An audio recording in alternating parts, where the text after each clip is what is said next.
We're a different place today than we were 48 hours ago. A shooting leads to a heartbreaking loss. How teachers, coaches, and staff at Trinity Gay School are remembering her tonight. We're tracking the investigation into a string of robberies around Lexington. Police say suspects wore clown masks. It was repaired earlier this year, but some people who use a Central Kentucky bridge say they still have concerns about its safety. So what's being done to keep them safe?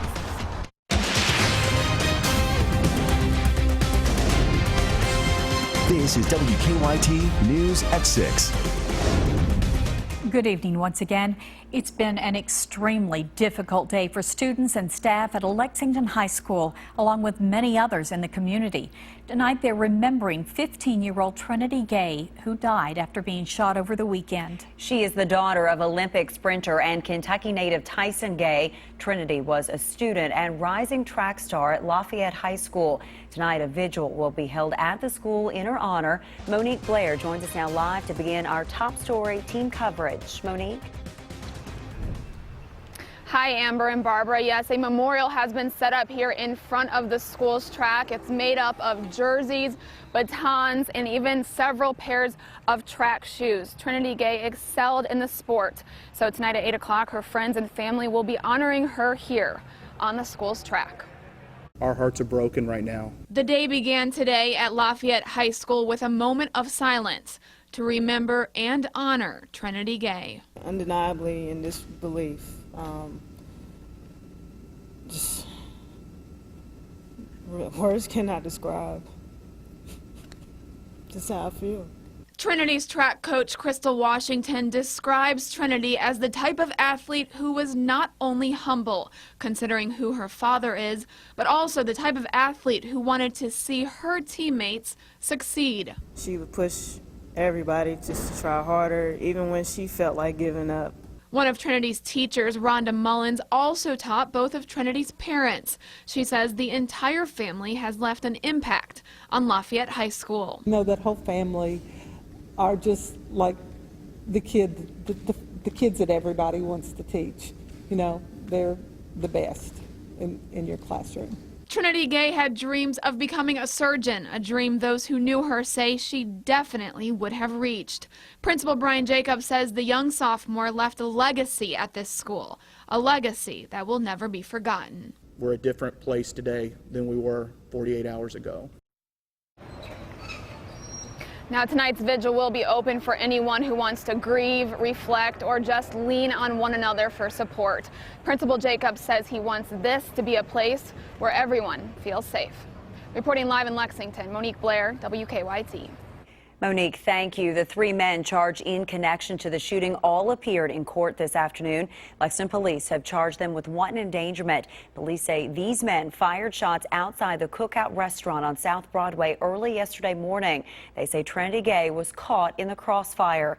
WKYT's Hillary Thornton was at the arraignment. She continues our top story team coverage. 19-year-old DeMarquio Taylor, along with his father, 39-year-old Chazeraid Taylor, who we have learned is currently on pretrial diversion for a drug trafficking indictment, and 21-year-old Devonta Middlebrooks, who is a convicted felon, all entering not guilty pleas today. Lexington police arresting the men in the hours following the death of 15-year-old Trinity Gay, all currently facing wanton endangerment charges in connection to the shooting in the parking lot of the restaurant. Those three men entering not guilty pleas today here in court are the only people at this point that Lexington police say they expect to charge in this case. Police say the investigation, however, is ongoing as they continue to review forensic evidence. According to the arrest citations for the three men, they all admitted to firing shots in that parking lot. We talked last night to friends of this standout student athlete who were by her side when she was hit. I just felt so bad because I just keep replaying when she was in my face saying, "You gotta help me, you gotta help me." There was nothing we could do. We were scared. Family of the teen telling us today they appreciate the outpouring of support and they are asking for continued prayers and privacy during this difficult time. The family adding that they are a family that believes in love and forgiveness, also asking for prayers for the three men accused and their families. Those three men will be back in court October 25th They did not want to tell us their side of the story from jail. In Lexington, Hillary Thornton, WKYT. Many athletes have been sharing their thoughts about the death of Trinity Gay on social media. Former UK basketball player and current Minnesota Timberwolf Karl Anthony Towns tweeted, "My prayers and condolences go out to Tyson Gay and his family." And American hurdler and bobsledder Lolo Jones tweeted, "Heavy heart today for Tyson Gay and his family. Lord, please ease their pain and give them strength during this time." Well, for the second time in the last week, investigators say there's been a deadly accident at a Frankfort plant. Officials of auto parts supplier Monoplast say production engineer Benjamin Cermak died this afternoon from an electrical shock. They say another worker was injured.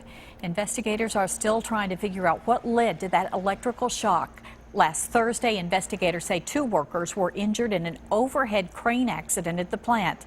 The coroner says one of those workers, 35-year-old Angela Mitchell, died at UK Hospital last night.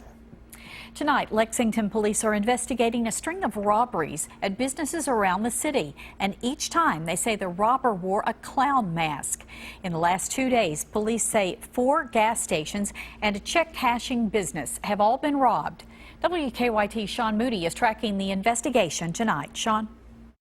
This is where the most recent robbery happened. It's the Mr. Money on Winchester Road near New Circle. Police say around 1 o'clock this afternoon, 2 men in masks robbed this store. It's the 5th case involving people robbing stores wearing clown masks since yesterday morning.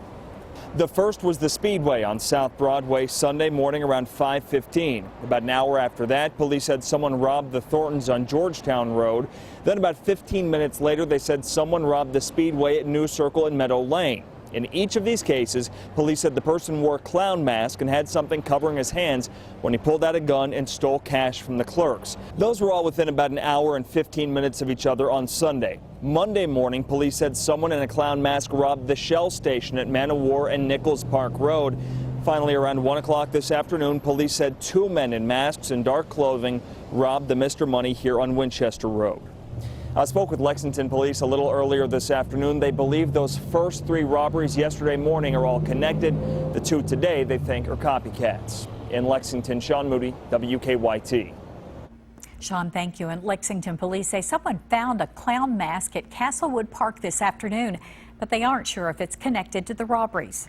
Well, the week began with sunshine and unseasonably warm weather, and it looks like tomorrow will feature much of the same. WKYT Chief Meteorologist Chris Bailey has a look at your forecast. Yeah, it's a summery pattern across the Bluegrass State to begin here the week in the middle of October that normally starts to get everybody fully in that fall mode. The leaves are changing, so I guess you kind of get the best of both worlds. You get the fall colors, then you also get the fall colors to show up on the temperature map, the summer colors. How about that? Low 80s into much of central and eastern Kentucky. Upper 70s, low 80s out there this afternoon. Gusty southwesterly wind, and it's more of the same tomorrow. Look at the fall colors here in our WKYT weather garden. Trees dancing a little bit. Winds southwest 18 miles an hour, gusts to 25 at times. So kind of hold on to the hats if you're out there. Leaves are rustling. Nothing on your Defender radar network locally. Southwesterly flow, low pressure back across the Plain States with a strong cold front. That front is on the move and will arrive in Kentucky as we get into Wednesday night and Thursday. Behind that, it's going to unleash the coldest air we've had so far this fall season. So that front, it may give us kind of the best of both worlds if you're tired of summer. It's going to knock the temperatures way down, and it may give us the best rain chances we've had around here for widespread rains since back in late August. It has been a dry fall. We'll try to change that up, and I've got the new hour-by-hour forecast to show you how we can change it up in a few minutes. It is a rural bridge, but for the people that travel in Garrett and Mercer counties, it's critical. Lately, the Kennedy Mill Bridge has been under close watch, not only by the state, but by those that depend on it. WKYT's Miranda Combs has some pictures that concern people who live near that bridge. It's majestic, even historic, 804 feet branching across Lake Harrington. But traveling this bridge lately has gotten uncomfortable. It's been a little bit of a burr under everybody's saddle. to try to deal with it. That's when the Kennedy Mill Bridge reopened earlier this year. It closed in 2015 after concerns like this. And it has holes in it. I've seen holes in the bridge that you could see all the way through it to the water before. I've noticed there's a brace that's not attached. My husband pointed it out to me, and after that I got really scared. But the problem with this bridge is it's vital to those that live around here. Without this 91-year-old bridge, travel time suffered to make the detours around the lake. It was at least probably 25 minutes longer. So those that use it, which is estimated to be more than 1,000 cars and trucks a day, were relieved in April when the bridge was fixed and reopened. So you can imagine their concern when they started seeing this.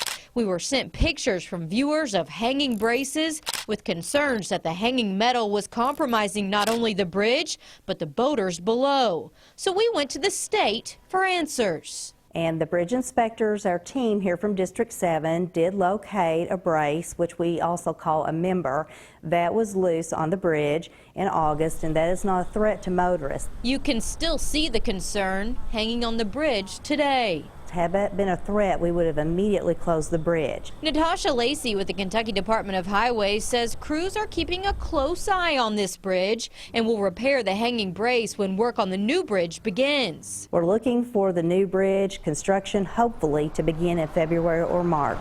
The goal is to keep this bridge open while the new bridge is being built to avoid detouring the thousands that need this shortcut. Repairs are very common to a bridge that was built in 1924, and we're aware of that, and we always make sure that we are keeping up with any type of change that the bridge might have as far as with the deck or the braces or the truss. Patching a piece of history and planning for the future.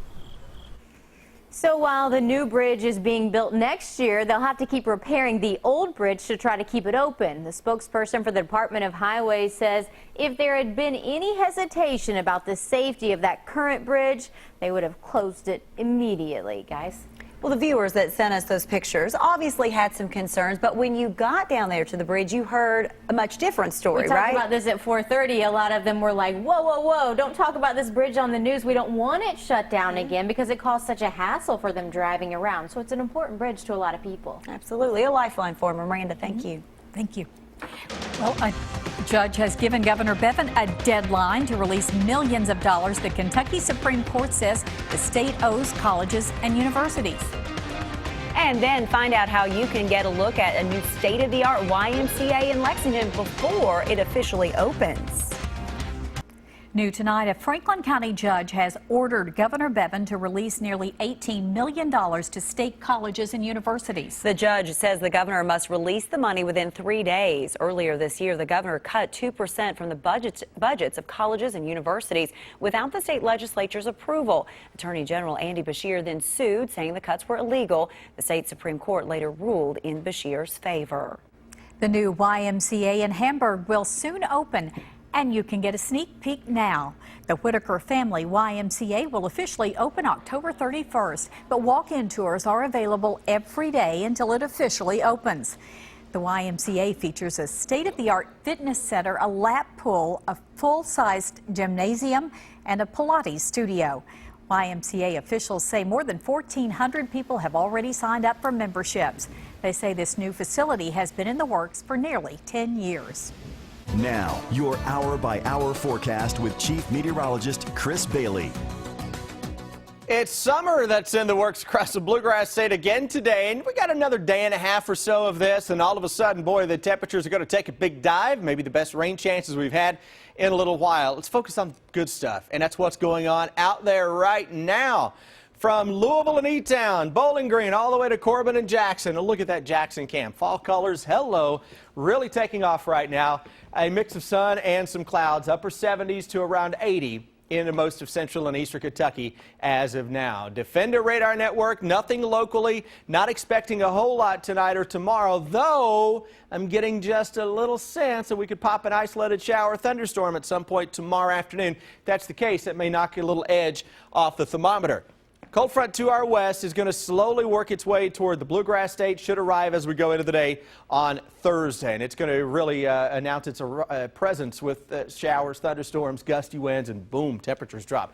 Tomorrow, no big drop. How about low 80s coming up? Though, if we are to get a little shower thunderstorm, Temperatures will be a little lower than that, and I'll show you that hour by hour in just a little bit. That tries to fire up an isolated shower or a storm tomorrow. Better chance on Wednesday afternoon as a front to the north does try to sink in and put the brakes on, allowing low pressure to develop along the powerful cold front that arrives on Thursday. Winds will gust up, showers, thunderstorms, leaves will be flying everywhere with those 25, 30 mile per hour gusts into Thursday night and Friday morning as the chill blasts its way on in here. Friday's a day that will keep rain around first half of the afternoon, and low and mid 50s may be as good as it gets, and I could see a spot or two coming in a little colder than that if you keep the rain all day long on Friday. Then as we go into Friday, that low pressure really wraps up across parts of New England. That tugs down the coldest air of the season Friday night and into Saturday. Some of the models over the next several days, this is through Friday, trying to spit out greater than an inch of rain. It may be just a little optimistic, but I think we can squeeze out an inch of rain into parts of central and eastern Kentucky. Your lawn is saying, yeah, bring it on, huh? Maybe the mums need a little bit. Hour by hour breakdown of the thermometer. And let's start you out Wednesday with that front right on top of the area. Thursday, temperatures spiked into the middle of the day, and then all of a sudden, look at the afternoon and evening. Can you pick out where the front is? Still mid-60s east, low 50s to the west. Then it is game on toward the chilliest air of the season Friday and Saturday. Look what happens at 8 o'clock Friday morning.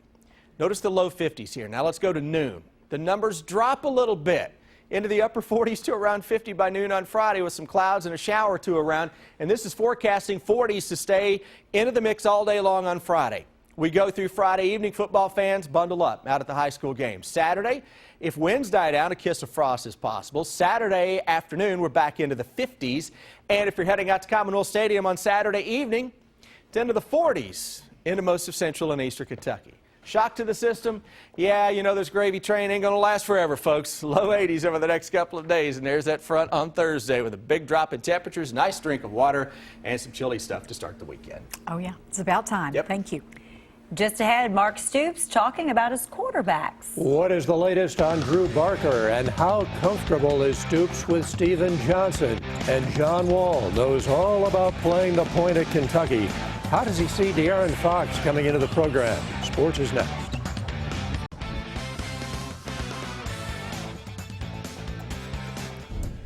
Coach Mark Stoops talking about his quarterbacks today as his team gets ready to get back in action this weekend against Mississippi State. It has been 4 weeks now since Drew Barker left the New Mexico State game with a bad back. With 6 games left now in the season, is it possible that Barker won't return this year? I'm not going to rule it out yet, so I'm not ready to make that decision. Or, you know, the doctors aren't ready to make that decision. The update is it's about the same. You know, no big jump one way or the other. Stoops then said he would be comfortable with Steven Johnson finishing out the year, and he said Gunnar Hoke is ready to go as the backup. Stoops said Johnson will get better and better going along, and he's done a lot to help the Cats win. He's 3-1 as a starter, right? And, you know, he's made some very critical plays. Maybe it doesn't always look, you know, pretty, if you know, as far as throwing the ball sometimes, but when he's doing the things, decision making and doing things with his legs to help us win football games, that's what it's all about. Cats back in action Saturday night at Commonwealth Stadium. Mississippi State coming in, 7:30 kickoff on the SEC Network. In 7 seasons at UK, John Calipari has had 6 point guards drafted into the NBA. The first was John Wall. Over the weekend, Wall and the Washington Wizards played an exhibition at Rupp, and Wall was asked about UK's next point guard, De'Aaron Fox. Wall says he's been impressed with what he's seen from Fox and gave him this advice. Every game you play is going to be somebody's Super Bowl, you know what I mean? And you got a lot of pressure coming in because so many great point guards have came and played for Coach Cal. But just go play your game, just lead as much as possible. It's kind of easier for me because I had Coach Rod Strickland here that kind of helped me through the way.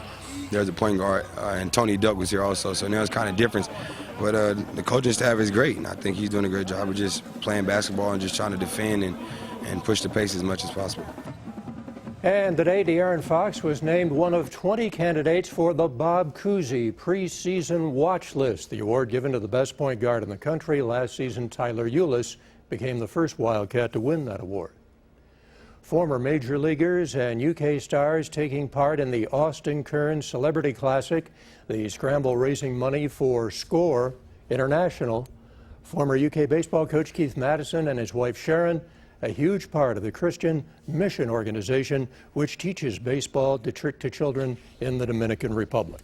This is just a small part of what they do. You know, they do some incredible work and just a great influence on all of us and everyone that they help. You're right. When I go down to Dominican Republic and I see the smiles on the faces of those little ball players down there, and a lot of them come out to the ballpark, Brian, with no shoes, and many of them don't have gloves.